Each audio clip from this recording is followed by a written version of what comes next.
kagisani.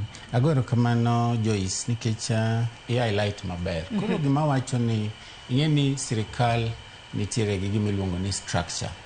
Kendo wamor nikech mokwongo kabisa wan gi office mochung ne migawo mar nyithindo. Ing'e ni chon nyocho ketwa e rumbi. E rumbi tedano riwa gi ji ma weche nyithindo mondi wachi iwacho ni nyathind ling mondi. To wamor ahinya nikech mokwongo sirikal opogo wach nyithindo kendo koro children agenda nyaka bed kamoro amora. Mane ber achiel. Kendo kachako dok mar ariyo wasebedo gi engagement kendo wawuoyo gi ng'eni sirikal nyaka tim mane engagement, wawuoyo gi MPs, wawuoyo gi joma societies gi joma nyalo winjo wachwa makonyowa. Koro ok walinga linga nikech wang'eyo ni ka ok wayudo pesani to gikadhi nyalo timore marach ne nyithindo nyalo bedo mang'eny. Koro ok wanyal linga ahinya nikech wawuoyo gi sirikal, wawuoyo gi parliament, wawuoyo gi treasury mondo wang'e ni to ere kaka ginyalo konyo weche nyithindo. Nikech nyithindo kaka wacho cha nyithindo form almost half of the population. Nyaka winjgi nikech kok wawinjo nyithindo gi to gimiluongo ni human capital development ok bitimore. Nyithindo ok bi somo maber, nyithindo ok bi bedo kata tije miwacho ni nyithindo biro bedo ni future leaders. Gibiro bedo future leaders nade to ok gisomo. Ting'eni samoro shida mwabedo gago e Kenya waka ni education ni wacho ni dong wase keto pesa education, wase keto pesa health, wase keto pesa social protection. To mano pokoromo arita mar nyithindo. Nikech ka arita mar nyithindo okolos maber to kata somo ok somre.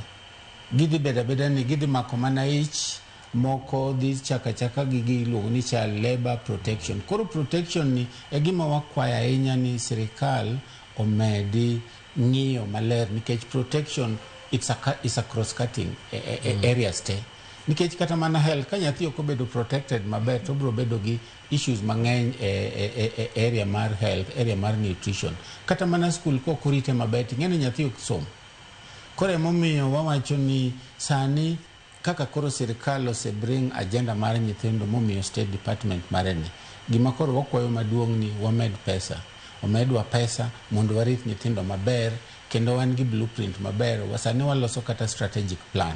Nikech strategic plan mane wan go noting'o wa gi another state department. To sani koro wadwa strategic plan. What are we going to do? Ang'o mwadhi timo ne nyithindo e higni 2, 3 kata 4 mabiro mondo ler mar nyithindo bed maber. Kaito wadwa keto as a vision wa eni arita mar nyithindo nyaka ng'ata tim kendo nyaka ng'e nikech weche nyithindo onge ng'a ok tim. Koro level mitime madwarore. Koro kanye momiyo wa engage parliamentarians, wan gi parliament, wan gi budget committee, wan gi committees madil gi social protection, nyaka wawuo kodgi. Nyaka wakwagi gi muolo kendo nyaka kochopo kama koro ng'eni nyathi kochopo kama koro okwajo madongo to ok bi to koro mako lweti ni miya. Pok wachopo kanyo nikech pod wawuoyo gi muolo ni to gine to kendo wamor nikech kata civil societies magwa gi bende nitiere kaka gitemo dhiro weche.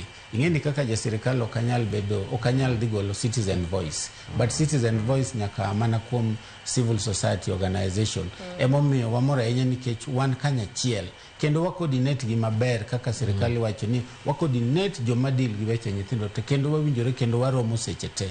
And gigie owuok nikech wan gi office manyien kendo wan gi mama mong'eyo weche coordination kendo ng'eyo weche nyithindo ni weche nyithindo ok onyal timo kende. Odwaro nyaka luong agencies machalo UNICEF, agencies machalo Joining Forces Alliance, moting'o agencies madongo 6 gi moko UNODC gi many agencies mondo koro weche nyithindo obed namba 1 e agenda mar Kenya. Erokamano.